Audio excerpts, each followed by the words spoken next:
no, we're not going to go to questions just yet. Can you let them both introduce?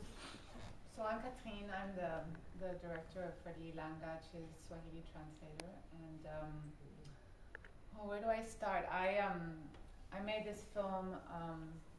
I am South African, but I grew up in Cuba, and Freddy was like a father, mentor person to me. We were among the few, well, not the only two, but the few permanent Africans living in Cuba for a long time. And so he kind of took me under his wing. And so when his family found him after 40 years of being separated, you know, it was the most natural thing for me to want to try to somehow support him to try to go home. And so, as many of you can imagine, doing that from Cuba is very difficult financially and bureaucratically. And so I had this crazy idea. I'm not a filmmaker. I'm an anthropologist, imagine. And so, and I didn't know anything about film. I didn't know anything. And but I thought maybe this is a good way to try to raise money and then, you know, say we're going to document his story because he has such an interesting life, and that way we can get him home. And so we had some friends who had a camera, and I had a friend who actually knew how to use it. And so we just started, you know, filming him to make a trailer, you know, like the little pitch thing.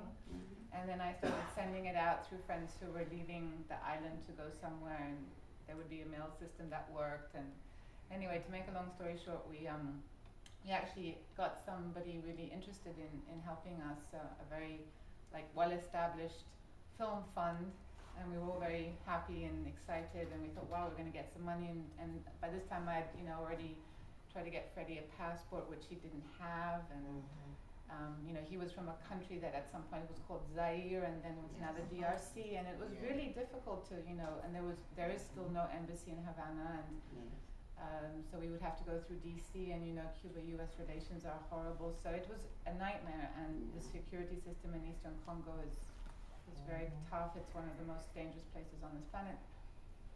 And then we, you know, sorted out many of those obstacles, and we got so close, and then he passed away. And it, I mean, I went into a very deep depression because he was like my father. And so something very odd happened, which was because the film was made to help him get back home and to reunite with his family.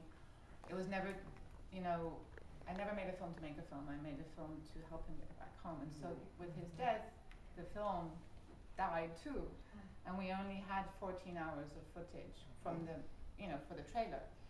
And so what happened was that I, in my grief, started writing lots and lots of articles about him and obituaries, and you know, lo and behold, you know, a lot of newspapers actually picked up the story, and I'm sure because of Che Guevara, but I mean, you know, they got published, and then the BBC picked it up, and actually did an interview with me in the World Service, which is something that you can hear all over the world, in all languages, and it was aired, this interview about Freddy, I mean, in 17 countries or something like this. And so I ended up getting like literally hundreds and hundreds of emails from people from all over the world, telling me that they really identified with his story and his pain and his, you know, the pain of family separation because they're migrants, and you know, there's a very universal story there, and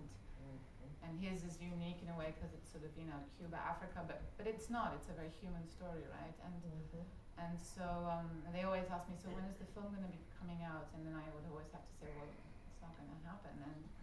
But it kind of gave me sort of this boost to like look at the material I had, which I never really went back to, and I said, well, maybe we can do something with this. And so we ended up doing this, you know, a short film and paying homage to him, and it's been like a really amazing thing because this is not a low budget film, it's a no budget film. We made this on zero.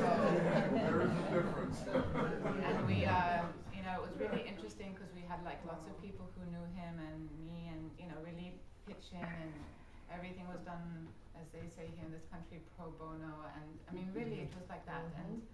And so only, and then we finished like I don't know, 7 months ago, and it's so amazing because we've shown it in South Africa, in my home country. We've shown it in Cuba. We've shown it in the African Film Festival in New York, and it's a wonderful experience, and it gives me great pleasure to share his story.